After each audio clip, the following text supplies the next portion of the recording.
नरेंद्र ने माँ को प्रणाम किया ही था, भुवनेश्वरी ने पूछा, मैंने सुना है तू अपने स्कूल भी नहीं जा रहा और तूने नौकरी भी छोड़ दी है। हाँ माँ, छोड़ दी है, नरेंद्र ने इतने सहज भाव से कहा जैसे दैन दिन की कोई बहुत साधारण बात कही हो। भुवनेश्वरी हतप्रभ खड़ी रह गई।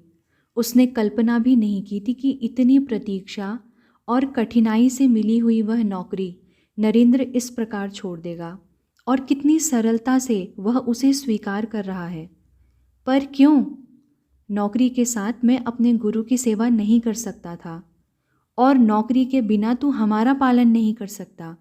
भुवनेश्वरी जैसे तड़प कर बोली, तेरे गुरु की सेवा तो उनका कोई और शिष्य भी कर लेगा, किंतु हमारा पालन करने वाला दूसरा पुत्र कहाँ है? नरेंद्र बैठ गया। नहीं माँ, ऐसा कुछ नहीं है। मनुष्य किसी का भी पालन नहीं करता, पालन करता तो स्वयं ईश्वर है। पर पालन पोषण के लिए, नौकरी करने के लिए तो ईश्वर नहीं आता। सब जगह मनुष्यों को ही नौकरी करते देखती हूँ, भुवनेश्वरी ने कहा। विचित्र तर्क है रे तेरा। अपने गुरु की सेवा तो तू करेगा, ईश्वर नहीं, और हमारा पालन ईश्वर करेगा, तू नहीं। विचित्र कुछ नहीं है माँ, नरेंद्र मुस्कुराया। करता तो ईश्वर ही है, मनुष्य उसका निमित्त है। यदि उसे आपका पालन मेरे माध्यम से ही करवाना है तो वही होगा। पर वह कैसे होगा? भुवनेश्वरी कुछ तीखी पड़ी। तूने नौकरी तो छोड़ दी है। नौकरी तो छोड़ दी है माँ, किंतु पढ़ाई नहीं छोड़ी है, नरेंद्र बोला। मैंने सोचा है पढ़ाई पूरी करूँगा, वकालत करूँगा, तुम्हारे लिए, महेंद्र और भूपेंद्र के लिए धन की व्यवस्था करूँगा, और फिर गृहस्थी के संबंध तोड़कर भगवान की आराधना में लीन हो जाऊँगा। इसका क्या अर्थ? भुवनेश्वरी ने आशंकित मन से पूछा। भगवान की आराधना में तो तू अब भी लीन है। नहीं माँ, मैंने संन्यास लेने का संकल्प कर रखा है। भुवनेश्वरी स्तब्ध रह गई। यह लड़का उन्हें कभी कोई सुख भी देगा, या केवल पीड़ित करने के लिए ही उनके पुत्र बन जन्म लिया है? यह सिखाया है तेरे उस साधु गुरु ने, भुवनेश्वरी ने कहा तो, किंतु मन ही मन वे जान रही थी कि इसका भय तो नरेंद्र के जन्म से ही था। नहीं माँ, उन्होंने तो अभी संन्यास लेने से रोक रखा है। मैंने तो यह निर्णय कब से कर रखा था, नरेंद्र बहुत शांत मन से बोला। मेरा जन्म नौकरी करने, विवाह करने, संतान उत्पन्न कर उनका पालन करने के लिए नहीं हुआ है माँ। मुझे लगता है कि मेरे लिए ईश्वर का विधान कुछ और ही है। हाँ, ईश्वर अपना विधान तुझे ही तो बताता है, भुवनेश्वरी के स्वर में चित्कार था। मैं तुझे कहे देती हूँ बीले, मैं तुझे कभी इसकी अनुमति नहीं दूंगी, और यदि तूने ऐसा कुछ किया तो उसके लिए तुझे कभी क्षमा नहीं करूँगी। नरेंद्र हल्के से हंसा, जैसे किसी अबोध शिशु की बात पर हंस रहा हो। मैं सच कह रही हूँ, भुवनेश्वरी पुनः बोली। और माँ, तूने यदि मुझे ईश्वर की आराधना से विमुख करने का प्रयत्न किया तो जगदम्बा तुझे कभी क्षमा नहीं करेंगी। नरेंद्र का स्वर अत्यंत गंभीर हो उठा था। भुवनेश्वरी सहम कर चुप रह गई। स्वयं को संभालने में उन्हें कुछ क्षण लग गए। पहले सोच, तू कानून की पढ़ाई करनी है, मकान के बंटवारे के संबंध में मुकदमा चल रहा है, अपने संबंधी शत्रु हो गए हैं, ऐसे में तू घर में नहीं रहेगा तो कैसे होगा? नरेंद्र तनिक भी विचलित नहीं हुआ। मुकदमे के लिए मैं वकीलों से मिल ही लेता हूँ, तारीख पर कचहरी में हाजिर रहता हूँ, और पढ़ाई। नरेंद्र रुका। पुस्तकें अपने साथ ले जा रहा हूँ, काशीपुर में जब जैसा संभव होगा पढ़ाई भी करता रहूँगा। भुवनेश्वरी का चेहरा आवेश से कुछ लाल हो गया, किंतु वे स्वयं को नियंत्रित करती हुई असहाय आक्रोश के साथ बोली, जा, जो मन में आए कर। आज तक तूने कभी किसी की मानी है कि अब मानेगा? नरेंद्र ने माँ को न मनाने का प्रयत्न किया, न समझाने का प्रयत्न। वह अपनी पुस्तकों की ओर बढ़ गया और ले जाने के लिए पुस्तकें छांटने लगा। भोजन करेगा या वह भी गुरु पत्नी का परोसा हुआ ही होना चाहिए? थोड़ी देर पश्चात भुवनेश्वरी ने दूसरे कमरे से पुकार कर पूछा। नरेंद्र अनायास ही मुस्कुरा पड़ा। माँ के मन का द्वंद्व उनके एक वाक्य में से प्रेम भी झलक रहा है, क्रोध और वात्सल्य भी। उनका कहा न मानने वाले उद्दंड पुत्र के प्रति क्रोध है और बाहर से घर आए पुत्र को खिलाने पिलाने की माँ की तीव्र लालसा। न तो वे क्रोध का ही शमन कर पा रहे हैं और न ही अपनी लालसा का संवरण।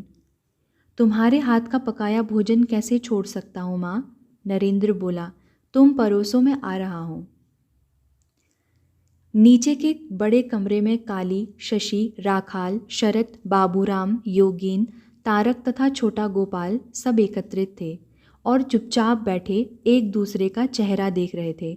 उनके चेहरों पर एक अनाम चिंता छप सी गई थी और उनके आसपास भय का वातावरण था। नरेंद्र को देखते ही उन लोगों में हल्की सी सुगबुगाहट जागी।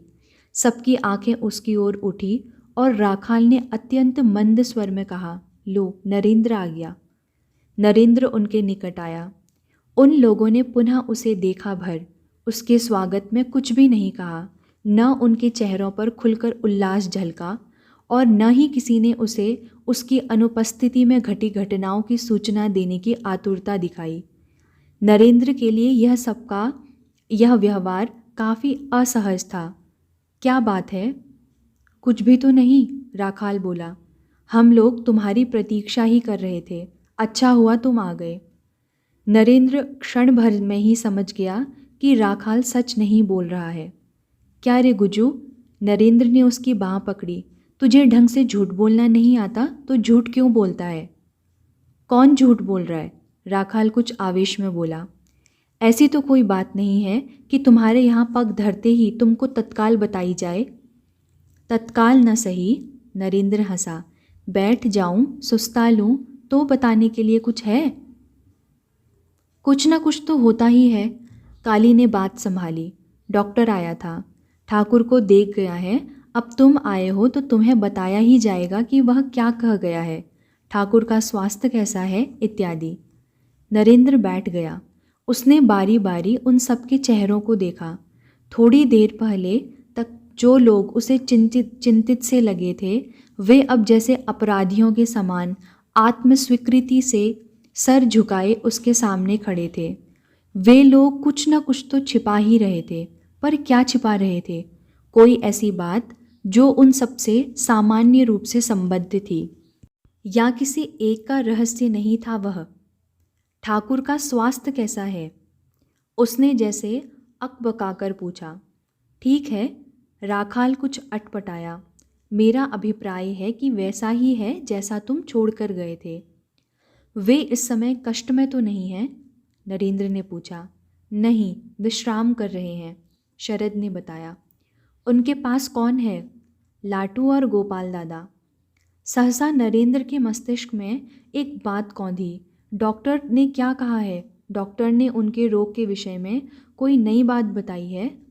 नहीं, डॉक्टर ने तो कहा है कि उन्हें गले का कैंसर है, जिसे वैद्य लोग संगृहिणी कहते हैं, शरद बोला। वह तो तुम जानते ही हो। यह मैं जानता हूँ, नरेंद्र बोला। यह भी जानता हूँ कि यदि यह असाध्य नहीं तो दुसाध्य अवश्य है। यह भी जानता हूँ कि बहुत संभव है कि ठाकुर अपनी लीला का संवरण ही कर रहे हों, पर डॉक्टर ने नया ऐसा क्या कहा है जिससे तुम लोग चिंतित और भयभीत हो? ठाकुर के विषय में डॉक्टर ने नया कुछ भी नहीं कहा है, राखाल जल्दी से बोला। तो किसके विषय में कहा है? हम लोगों के विषय में, योगीन के कंठ से पहली बार वाणी फूटी। अच्छा, डॉक्टर तुम लोगों का परीक्षण कर किसी ऐसे रोग का निदान कर गए हैं जिसने तुम्हें डरा दिया है? नरेंद्र खुलकर हंसा। तुम सब लोगों को एक ही रोग है क्या? डॉक्टर ने कहा है। राखाल क्षण भर को रुका और फिर जैसे सारा साहस बटोर कर बोल गया कि ठाकुर का रोग छूत का रोग है। उनकी सेवा करने वालों को भी वह रोग हो सकता है, इसलिए हम सबको सावधान रहना चाहिए। सहसा नरेंद्र के प्राण जैसे किसी निद्रा से जागे। आओ मेरे साथ। कहाँ? जैसे सबने ही अनायास एक साथ पूछ लिया। जहाँ मैं ले जाऊँ। नरेंद्र लीलापूर्वक हंसा। इसका क्या अर्थ? काली ने पूछा। इसका अर्थ है मेरे प्रति अपने विश्वास और प्रेम का प्रमाण दो। नरेंद्र हंसा। मेरा विश्वास करो, संसार का कोई चिकित्सक अपने संशय में भी यह नहीं कह सकता कि मुझे छूत का रोग है। तुम हम पर व्यंग कर रहे हो, शशि तड़प कर बोला। तुम समझते हो कि एक तुम ही ठाकुर से प्रेम करते हो। कौन कह रहा है कि ठाकुर से प्रेम करता हूँ? मैं तो कह रहा हूँ कि तुम लोग मुझसे प्रेम करते हो, अतः मुझ पर विश्वास करते हो। नरेंद्र बोला, प्रश्न ठाकुर के प्रति मेरे प्रेम का नहीं, मेरे प्रति तुम्हारे प्रेम का है। नरेंद्र चल पड़ा। अन्य सब लोग अपने स्थान पर ही खड़े रहे। जाने नरेंद्र कहाँ जा रहा है और क्या करना चाहता है, पर न तो नरेंद्र रुका और न ही उसने पलटकर देखा कि कोई उसके साथ आ रहा है या नहीं। वह न संशय में था न द्वंद्व में। उसके दृढ़ पग सीढ़ियाँ चढ़ते जा रहे थे और वह प्रतिक्षण उनसे दूर होता जा रहा था। राखाल ने सबसे पहले पहचाना। यह नरेंद्र की दुस्साहसी मुद्रा थी। वह नरेंद्र को पहचानता था। नरेंद्र की यह मुद्रा। कहीं नरेंद्र अपने लिए कोई संकट ही मोल ना ले। अपनी सुरक्षा की बात तो बाद में आएगी, पहले तो नरेंद्र की सुरक्षा का प्रश्न है। राखाल एक प्रकार से नरेंद्र के पीछे भागा। इस तेजी से शायद उसने कभी भी सीढ़ियाँ नहीं फलांगी थी। राखाल के पीछे काली भागा, उसके पीछे शशि, और फिर सभी एक साथ चल पड़े। उन्हें प्रत्येक दशा में नरेंद्र के साथ रहना था। नरेंद्र उनका अहित नहीं कर सकता, उन्हें उस पर विश्वास करना ही था। ऊपर पहुंचकर नरेंद्र ठाकुर के कमरे की ओर चल पड़ा। उसने अब भी पीछे मुड़कर नहीं देखा था, किंतु उसका यदि थोड़ा भी ध्यान अपने मित्रों की ओर था तो वह उनके पगों की आहट को सुन सकता था। वे लोग उसके पीछे पीछे आ रहे थे। वह जानता था कि वे लोग उसका साथ नहीं छोड़ सकते। ठाकुर के कमरे के किवाड़ खुले हुए थे। नरेंद्र ने द्वार पर रुककर झांक कर भीतर देखा। ठाकुर शायद दोपहर का भोजन कर विश्राम कर रहे थे। वे सीधे लेटे हुए थे और उनकी आंखें मुदी हुई थीं। उनके अधरों पर ऐसी मुस्कान थी जैसे कोई छोटा बच्चा दूसरे को छकाने के लिए आंखें मूंद सोने का अभिनय भी कर रहा हो और अपनी मुस्कान से अपने अभिनय का भ्रम भी तोड़ रहा हो। लाटू एक और दीवार के पास आसन बिछाए ध्यान की मुद्रा में बैठा था, किंतु उसकी आंखें मुंदी हुई नहीं थी। वह एकटक ठाकुर को निहार रहा था। नरेंद्र ने हाथ के संकेत से उसे बाहर बुलाया। लाटू निशब्द उठा और दबे पांव आकर उनके सामने खड़ा हो गया। उसकी आंखें नरेंद्र की ओर उठी। क्या है? ठाकुर ने कुछ खाया? नरेंद्र ने पूछा। हाँ, खाया। लाटू ने मुंह बनाया। पर क्या खाया? श्री माँ ने इतने जतन से लपसी जैसा नमकीन दलिया बनाया था ताकि ठाकुर यदि खा ना सकें तो सटक ही लें, पर वे तो खाते क्या चबाते क्या, सटक भी नहीं सके। अरे खाया कि नहीं, यह बता। खाने लगे तो कंठ में कुछ जाई अटका, खांसी उठी और कौन जाने क्या भीतर गया क्या बाहर आया। लाटू बोला। हमें तो यही लगा कि कंठ के नीचे कम गया, कंठ के ऊपर से ही अधिक आया। उल्टी हो गई? नरेंद्र ने पूछा। नाही, उल्टी काहे हुई? लाटू बोला। बस उच्चू हो ही गया। देख, दर्शन मत झाड़। नरेंद्र बोला। ठीक से बता कि उन्होंने कुछ खाया कि नहीं। हम जो देखे सो बता दिया। लाटू बोला। अब इसको खाना कहेंगे कि ना ही कहेंगे, ये आप जानो। तेरे हिसाब से तो ठाकुर ने कुछ खाया ही नहीं। नरेंद्र बोला। फिर वे सो कैसे रहे हैं? अब ई तो महाराज ही जाने। लाटू बोला। हमसे बोले कि विश्राम करेंगे। लाटू ने रुककर ठाकुर के पलंग के नीचे पड़े एक प्याले की ओर तर्जनी उठाई।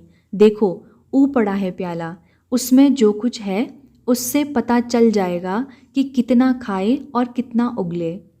नरेंद्र ने अपने मित्रों पर एक दृष्टि डाली। वे सब उसके अत्यंत निकट थे और लाटू की बात पूरी ध्यान से सुन रहे थे। ला तो वह प्याला। नरेंद्र ने लाटू से पूछा। देखें महाराज ने क्या खाया है और क्या उगला है। लाटू दबे पांव कमरे में गया और वह प्याला उठा लाया। ठाकुर ने इस बीच न आंखें खोली थी न करवट बदली थी। नरेंद्र ने लाटू से वह प्याला ले लिया। क्षण भर प्याले को देखा और लाटू से पूछा, तू अच्छी तरह जानता है ना कि ठाकुर ने इसी प्याले को अपने होठों से लगाया था और यह दलिया उन्हीं के खाने का उच्छिष्ट है। लो सुनो नरेन बाबू की बातें। लाटू के होंठ हंसी की मुद्रा में फैले। हम अपने हाथों महाराज को ई प्याला दिए।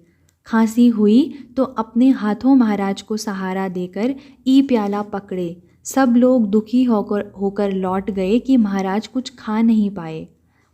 अच्छा ठीक है। इससे पहले कि कोई कल्पना भी कर सकता कि नरेंद्र क्या करने जा रहा है, नरेंद्र ने वह प्याला अपने होठों से लगा लिया और जैसे एक ही घूंट में सारा का सारा दलिया सटक गया। राखाल का हाथ उठा किंतु वह नरेंद्र की कलाई थाम नहीं पाया। शशि के होंठ हिले किंतु उससे शब्द नहीं फूटे। काली का पग बढ़ा किंतु वह आगे नहीं बढ़ा। नरेंद्र ने प्याला लाटू के हाथ में पकड़ाया और अपने मित्रों की ओर बढ़ा। अब हम में ठाकुर के रोग की छुआछूत की कोई चर्चा नहीं करेगा। गोपाल कमरे के बाहर चला गया तो नरेंद्र ने ठाकुर की ओर देखा। शायद वे कुछ कहना चाहें, पर नहीं, वे तत्काल कुछ नहीं कहना चाहते थे। वे तो आंखें बंद कर विश्राम कर रहे थे। नरेंद्र ने उधर से दृष्टि फेरी ही थी कि ठाकुर बोले, तुझे नींद आ रही है तो किवाड़ लगाकर तू भी सो जा। नहीं, नींद नहीं आ रही, नरेंद्र बोला। उसका मन किवाड़ लगाकर शब्दों पर अटक गया। वह सोए या न सोए, किंतु शायद ठाकुर चाहते हैं कि वह किवाड़ बंद कर दे। पर क्यों? क्या वे नरेंद्र से कुछ अति गोपनीय कहना चाहते हैं, या उन्हें ठंड तो नहीं लग रही? दिसंबर का महीना था। ठंड तो होनी ही थी, पर फिर यह तो उद्यान भवन था, नगर से दूर खुले स्थान पर। चारों ओर वृक्ष थे, 2 पोखर थे, गंगा भी बहुत दूर नहीं थी। इन दिनों ठाकुर इतने दुर्बल हो गए थे, शरीर की प्रतिरोध शक्ति प्रायः समाप्त हो गई थी। नरेंद्र ने उठकर किवाड़ भिड़ा दिए। वह धीरे धीरे चलता हुआ ठाकुर के पास आया। ठंड तो नहीं लग रही महाराज? नहीं, ऐसी कोई बात नहीं है, ठाकुर बोले। तुझसे कुछ कहना है। आसपास कोई और तो नहीं है ना? नहीं, कोई नहीं है। यह कोई नई बात नहीं थी। ठाकुर कई बार अपने और पराई लोगों का भेद करते थे। बहुत सेवा कर रहा है, ठाकुर धीरे से बोले। बदले में तुझे क्या दूं रे? उन्होंने रुककर नरेंद्र की ओर देखा। बोल, क्या पुरस्कार चाहिए? लड़के बच्चे पुरस्कार के लोभ के बिना कोई काम नहीं करते। ठाकुर उसकी परीक्षा ले रहे हैं क्या?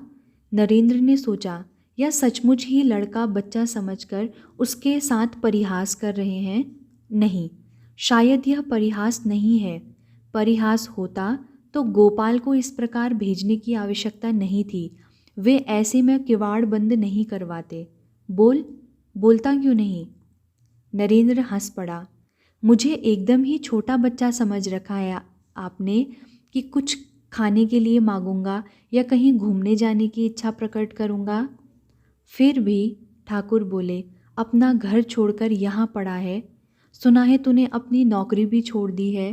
क्या यह सब तो बिना किसी लोभ के कर रहा है? नरेंद्र की सहज प्रतिक्रिया हुई कि वह ठाकुर को डांट दे। वे उसे इतना नीच और लोभी समझते हैं। आज तक उन्होंने यही जाना है उसे। पर अगले ही क्षण वह शांत हो गया। वे ऐसी लीला भी तो करते ही रहते हैं। वह उन्हें कोई तीखी और चुभले वाली बात कहेगा तो वे भी पलटकर पूछ सकते हैं कि वह उन्हें कितना समझ पाया है। जो मांगूंगा देंगे आप? नरेंद्र मुस्कुराया, जैसे ठाकुर की चाल को मोड़कर उन्हीं पर लागू कर देना चाहता हो। बोलिए, देंगे आप? दे सकूंगा तो दूंगा। ठाकुर ने मुस्कुराने का प्रयत्न किया। स्थिति होने पर कोई पिता मना करता है क्या? एक बार तूने अपने परिवार के लिए अन्न वस्त्र के लिए कहा था, अब क्या अपनी नौकरी के लिए मांगेगा? लगी लगाई नौकरी तो छोड़ दी तूने। मुझे लोभ है कि आप मेरी सेवा से ठीक हो जाएंगे, नरेंद्र बोला। आप स्वस्थ हो जाएं, मुझे यह वरदान चाहिए, आप निरोग हो जाइए। पगला है तू तो, ठाकुर बोले, मैं तुझे अपने लिए मांगने को कह रहा हूँ और तू मेरे लिए मांग रहा है। नहीं महाराज, यह मैं अपने लिए ही मांग रहा हूँ। नरेंद्र बोला, आपका स्वास्थ्य हमें चाहिए, मुझे, आपके अन्य शिष्यों को, आपके भक्तों को। तो वह मांग रहा है जो मेरे पास नहीं है। ठाकुर ने उत्तर दिया, वह मांग जो मेरे पास हो। नरेंद्र चुप हो गया। ठाकुर ने उसे निरुत्तर कर दिया था। अच्छा सुन, ठाकुर ने कुछ क्षणों के अंतराल के पश्चात कहा, मेरे पास 8 सिद्धियां और 9 निधियां हैं, किंतु अब इस रोगी शरीर का उनको क्या करना है? ठाकुर ने उसकी ओर देखा। मैं चाहता हूँ वह सब तुम्हें दे दूँ, बोल लेगा? नरेंद्र ने औचक ही ठाकुर की ओर देखा। क्या आज सचमुच ठाकुर उसकी परीक्षा ले रहे हैं? बार बार उसे लोभ दिखा रहे हैं और उससे पूछ रहे हैं क्यों? पर नहीं, यह परीक्षा नहीं है, यह ठाकुर का प्रेम है। वे आज सचमुच ही प्रेम से विह्वल हैं। उनकी स्थिति शायद उस पिता की सी है जो अपने बच्चे को ले जाकर हलवाई की दुकान पर खड़ा कर देता है और चाहता है कि बच्चा अपनी इच्छा से कुछ ले ले। बच्चे को तृप्त देखकर पिता को जो सुख मिलता है, ठाकुर को वही चाहिए। पर क्या दे रहे हैं ठाकुर उसे? सिद्धियां और निधियां। इनसे मुझे ईश्वर मिलेगा क्या? नरेंद्र ने पूछा। ये मुझे ईश्वर लाभ करवाएंगी? नहीं। ठाकुर उसे पूर्ण सजगता और गंभीरता से देख रहे थे। इनसे ईश्वर लाभ में कोई सहायता नहीं मिलती। नरेंद्र के मन में आया कि कहे, आप अपने बच्चे को गलत दुकान पर क्यों ले आए हैं? जो उसे नहीं चाहिए आप उसे वही दिलवाने पर क्यों तुले हुए हैं? यदि उनसे ईश्वर नहीं मिलता तो फिर वे मेरे किस काम की? ऐसा खजाना तो आप अपने पास ही रखिए। मुझे अनावश्यक वस्तुओं को सहेजे रखने की कोई इच्छा नहीं है। उसने ठाकुर की ओर देखा, कहीं उन्हें बुरा तो नहीं लगा? नहीं, वे प्रसन्न थे। वे शायद नरेंद्र की धातु परख रहे थे। उनकी आंखों में प्रेम और आह्लाद के अश्रु थे। प्रायः आधी रात के समय ठाकुर का कष्ट अचानक ही बढ़ गया। उन्होंने आंखें खोलकर कुछ व्याकुलता से इधर उधर देखा। क्या बात है महाराज? नरेंद्र ने स्नेहपूर्वक उनके कंधे पर हाथ रखा। नींद नहीं आ रही क्या? वेदना है रे, कंठ में असह्य वेदना है। ठाकुर धीरे से बोले, जाने माँ क्या चाहती हैं? औषध दूँ? नरेंद्र ने पूछा। औषध तो दे चुका ना? ठाकुर ने कहा। अब और कितनी बार औषध देगा? वह तो नियमित दी जाने वाली औषध थी महाराज। नरेंद्र ने उत्तर दिया। सहसा पीड़ा बढ़ जाने पर दी जाने वाली पृथक औषध है। तो वही दे, ठाकुर बोले। जैसे रोग जगदम्बा की माया है, वैसे ही औषध भी। देखें कि एक माया दूसरी माया को काटती है या नहीं। नरेंद्र ने शशि को संकेत किया, औषध निकाल। शशि औषध ले आया। नरेंद्र ने उससे एक छोटी कटोरी में पानी में डालकर घोल तैयार किया। एक चम्मच में भरकर वह ठाकुर के मुख के निकट लाया। यह क्या है रे? ठाकुर ने पूछा। महेंद्र लाल सरकार की औषध तो छोटी छोटी मीठी गोलियों के रूप में होती है। हाँ महाराज, नरेंद्र बोला। सामान्यतः तो छोटी छोटी मीठी गोलियां ही होती हैं, किंतु विपत काल में तत्काल पीड़ा कम करने के लिए यह औषध पानी में घोलकर आधे आधे घंटे के पश्चात दी जाती है। तो सारी रात तो मुझे सोने ही नहीं देगा। ठाकुर ने हंसने का प्रयत्न किया। दवा ही पिलाता रहेगा। यदि आपकी वेदना कम हो गई तो आप सो गए तो क्यों दूंगा औषध? नरेंद्र ने वातावरण को कुछ हल्का कर दिया। तब मैं भी तान कर सो जाऊंगा। मुझे न जागने का शौक है न जगाने का।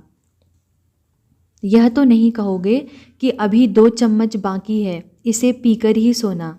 नहीं कहूँगा, नरेंद्र बोला। यदि आप सो गए या आपने कह दिया कि अब औषध की आवश्यकता नहीं है तो शेष औषध फेंक दूंगा। औषध का पहला चम्मच देते ही लगा कि ठाकुर की वेदना कुछ कम हो गई है। उनके चेहरे पर पीड़ा का भाव कुछ पूछ सा गया। अधरों पर एक कोमल सी मुस्कान आ गई, किंतु नींद उन्हें तब भी नहीं आई और क्रमशः वेदना बढ़ने लगी। नरेंद्र ने पुनः औषध दी।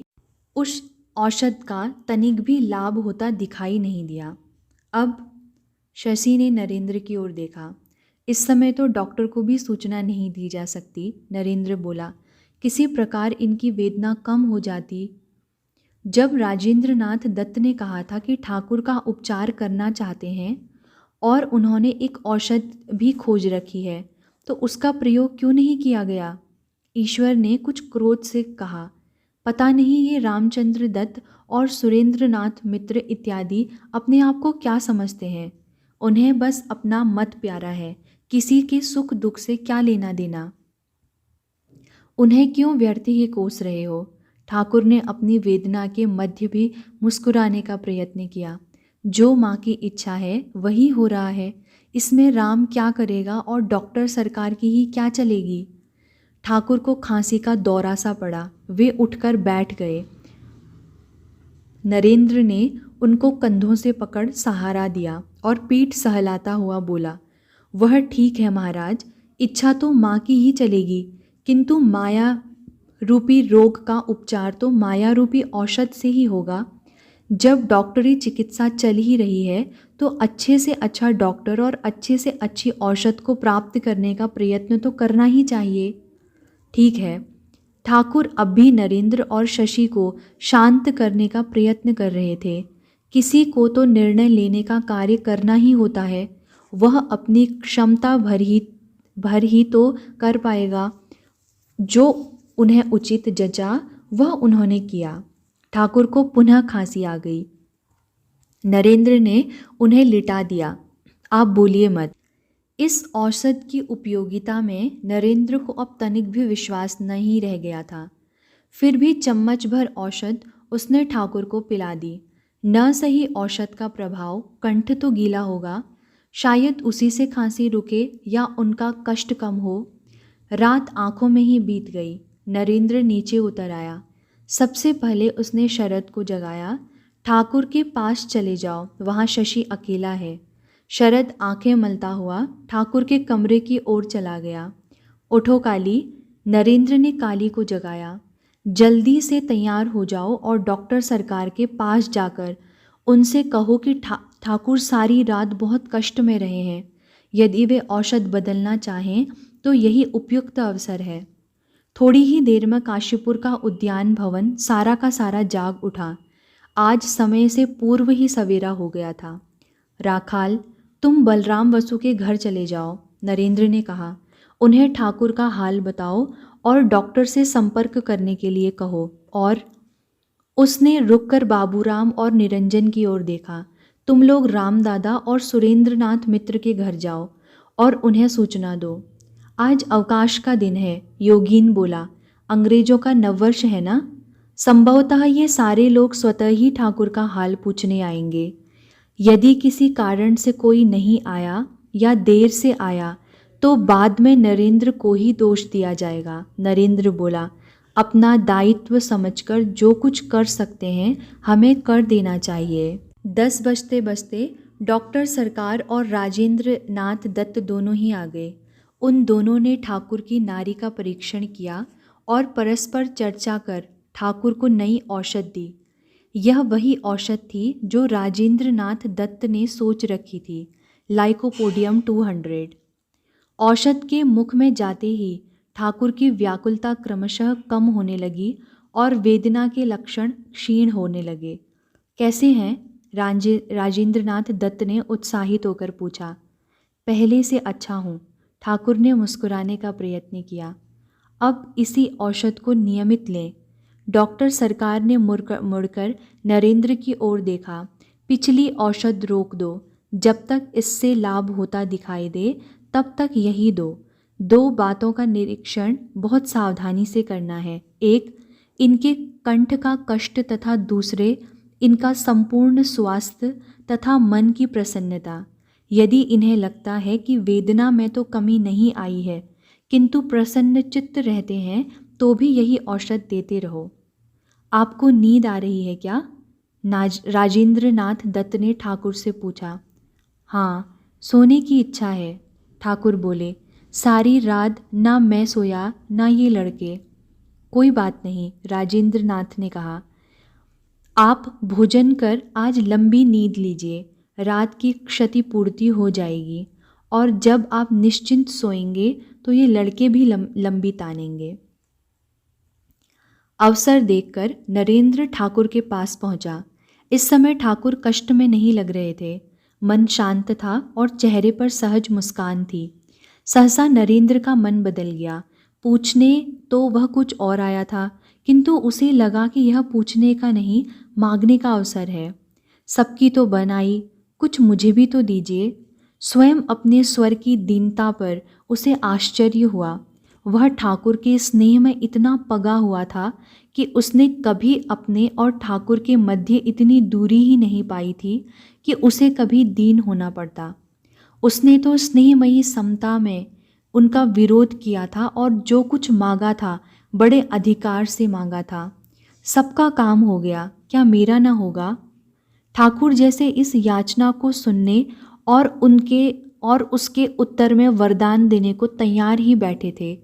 उन्होंने इस बात पर तनिक भी आश्चर्य नहीं दिखाया कि उनका नरेन आज उनसे कुछ इस प्रकार मांग रहा है जैसे वह भी पराया हो। नरेंद्र को लगा कि बहुत संभव है ठाकुर की ही इच्छा रही हो कि नरेंद्र इस समय और किसी प्रकार की चर्चा करने के स्थान पर कुछ इसी प्रकार का वर मांगे जो वे उसे देना चाहते हैं। तभी तो नरेंद्र के मन में सारी जिज्ञासाएं विलीन हो गई और वह अनायास ही इस प्रकार की याचना कर बैठा था। नरेंद्र ने अनेक बार देखा था कि ठाकुर के सम्मुख पहुंचकर लोगों की मनः स्थिति ठाकुर की इच्छा के ही अनुकूल हो जाती थी। यदि वे अवतार थे तो वे ईश्वर का ही रूप थे। यह प्रकृति उन्हीं की चाकर थी, तो फिर उनकी इच्छा के अनुकूल ही परिवर्तित क्यों न हो जाती।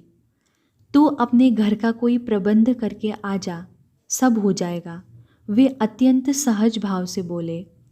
यह पहला अवसर नहीं था जब ठाकुर ने उसे अपने परिवार के दायित्व से सर्वथा निवृत्त हो जाने के लिए कहा था। वे कितनी ही बार इस प्रकार के संकेत कर चुके थे। कभी वे उसकी चिंता को अनावश्यक बताते थे, कभी उस दायित्व से मुक्त हो जाने को कहते थे। और ये ठाकुर ही तो थे जो अनेक लोगों को उपदेश देते थे कि उन्हें पहले अपने असहाय माता पिता का पोषण करना चाहिए। हाजरा से वे इस कारण रुष्ट भी थे कि वह अपनी वृद्ध माता की देखभाल नहीं करता, किंतु नरेंद्र को उन्होंने सदा यही कहा था कि वह उस दायित्व से स्वयं को मुक्त कर ले। क्या उन्होंने उसके परिवार के दायित्व को स्वयं ग्रहण कर लिया है? किंतु ठाकुर ने उसे और सोचने नहीं दिया। बोले, तू चाहता क्या है? नरेंद्र जानता था कि यही वह अवसर था जब उसे बहुत सोच समझकर बोलना चाहिए था। जब ठाकुर देने को प्रस्तुत थे तो वह वही मांगे जो उसे चाहिए था, और उतना मांगे जितना चाहिए था। वह कम क्यों मांगे, छोटी चीज क्यों मांगे? मेरी इच्छा है, वह बोला, 3-4 दिनों तक निर्विघ्न अनवरत समाधि लीन रहा करूं। बस यदा कदा थोड़ा भोजन करने के लिए उठूं। उसकी बात से ठाकुर प्रसन्न नहीं दिखे। तू तो बड़ी नीच बुद्धि का व्यक्ति है, समाधि से भी ऊंची अवस्था है। ठाकुर बोले, तू स्वयं ही तो गाता है, जो कुछ है सो तू ही है। नरेंद्र को स्मरण हो आया, बहुधा ठाकुर कहा करते हैं कि समाधि से उतरकर मन देखता है कि ईश्वर ही जीव और जगत के रूप में प्रकट हुए हैं। यह अवस्था ईश्वर कोटि की हो सकती है। वे कहते हैं ना कि जीव कोटि समाधि की अवस्था को प्राप्त करता तो है, किंतु फिर वह उससे नीचे नहीं उतर सकता। ठाकुर उसे ईश्वर कोटि का मनुष्य मानते हैं और समाधि से भी उच्चतर अवस्था प्राप्त कराना चाहते हैं।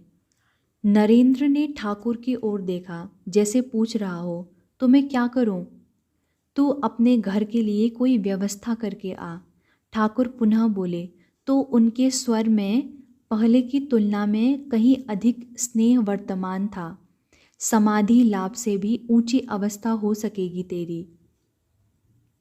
शरद, नींद नहीं आ रही ना? नरेंद्र ने धीरे से कहा। चल बाहर बगीचे में टहलें।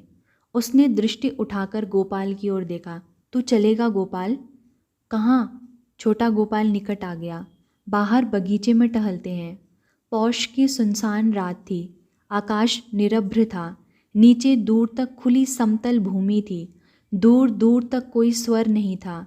नरेंद्र चुपचाप चलता रहा, जैसे एकदम अकेला हो। या तो उसके साथ कोई न हो या उसे किसी की आवश्यकता न हो। वह अपने आप में ही पूर्ण हो। सहसा वह रुका। उसने मुड़कर बारी बारी शरद और गोपाल की ओर निमंत्रण भरी दृष्टि से देखा। निश्चित रूप से वह कुछ कहना चाहता था। वे दोनों उसके निकट आ गए। ठाकुर को जो भीषण व्याधि हुई है, उससे उन्होंने शरीर छोड़ने का संकल्प किया है या नहीं, कौन कह सकता है? नरेंद्र ने धीरे से कहा। समय रहते उनकी सेवा और ध्यान भजन करके जहाँ तक हो सके आध्यात्मिक उन्नति कर लो, नहीं तो उनके चले जाने पर पश्चाताप की सीमा नहीं रहेगी। यह काम हो जाए तो भगवान को पुकारूंगा, वह काम हो जाए तो साधना भजन में लगूंगा। इस प्रकार तो समय बीतता जा रहा है और हम वासना के जाल में जकड़ते जा रहे हैं। इस वासना का तो परिणाम सर्वनाश और मृत्यु है। वासना का त्याग करो, त्याग करो। शरद और छोटे गोपाल ने आश्चर्य से नरेंद्र को देखा। यह नरेंद्र का कौन सा रूप था? ठाकुर के शरीर छोड़ने की बात वह कैसे सहज रूप से कह लेता है, जैसे शुभ अशुभ का उसे कोई विचार ही न हो। और आज वह त्याग की कैसी बात कर रहा है? जीवन में कांचन और कामिनी के त्याग की बात तो ठाकुर भी बहुधा कहते ही रहते हैं, किंतु नरेंद्र का यह आवेश, यह तो जैसे वासना के नहीं, संसार के ही त्याग की बात कर रहा है। नरेंद्र का वैराग्यपूर्ण तथा ध्यान परायण मन जैसे बाहर की नीरवता की प्रतिक्रिया स्वरूप अपने भीतर ही उसकी उपलब्धि कर रहा था। भीतर कमरे में सोने का प्रयत्न करते हुए जो मन विक्षिप्त की भांति सहस्रों दिशाओं में उड़ता फिर रहा था, वही इस समय जैसे समाधिस्थ होना चाहता था। नरेंद्र एक वृक्ष के नीचे जा बैठा। उसने लक्ष्य विशेष के चारों ओर दृष्टि घुमाई और फिर पेड़ से गिरे सूखे पत्तों और टूटी टहनियों को हाथ से बटोरकर एक स्थान पर एकत्र सा करता हुआ बोला, इसमें आग लगा दे। साधु लोग भी ऐसे समय में वृक्षों के नीचे धुनी जलाया करते हैं। शरद ने आश्चर्य से उचककर नरेंद्र की ओर देखा। क्या है इसके मन में? अभी तो यह वासना के त्याग की चर्चा कर रहा था और अब साधुओं के समान धूनी जलाने की बात कर रहा है। इसका वैराग्य क्या इतना प्रबल हो गया है? कहीं यह संन्यास ग्रहण करने की तो नहीं सोच रहा? नरेंद्र, यदि ठंड से बचना था तो अंदर कमरे में क्या बुरा था? छोटे गोपाल ने कुछ अटपटे ढंग से कहा। मुझे तो इतनी ठंड भी नहीं लग रही है। हम सन्यासियों के समान धुनी जलाकर अंतर में छिपी वासनाओं को जला डालें, नरेंद्र ने कहा। आग जल उठी। यह किसी यज्ञ में पवित्र आहुति देने जैसा था, जिससे आहुति के साथ साथ अपने अपने अंतर की वासनाओं को उस अग्नि को समर्पित कर अपने हृदय को पवित्र करने का क्रम चल रहा था।